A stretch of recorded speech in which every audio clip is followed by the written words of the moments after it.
আল্লাহ পাক না খেয়ে মারবেন না ইনশাআল্লাহ। রিজিক আছে, খাবো ইনশাআল্লাহ। কিন্তু হয়তো বা অভাব হবে, টাকা পয়সা একটু কম হতে পারে, অন্যের 10 তলা ফ্ল্যাট হবে, আমার হবে না। ঠিক আছে, অন্যের এত বিঘা বিঘা জমি আমার হয়তো হবে না, কিন্তু ইনশাআল্লাহ তাআলা এই যে দুনিয়ার মুসাফিরের জীবনটা, এটা মুসাফিরের জীবন না? মুসাফিরের জীবনটা কেটেই যাবে ইনশাআল্লাহ।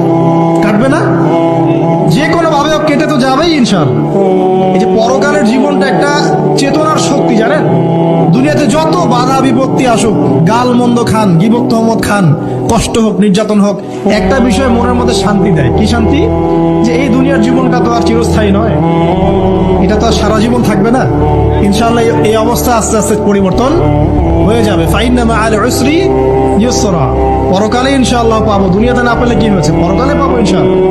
যুবক ভাই, এসব জেনা ছেড়ে দেন, আল্লাহ রাব্বুল আলামিন আপনার জন্য হুর রেখেছেন জান্নাত, ইনশাআল্লাহ পাবেন ইনশাআল্লাহ।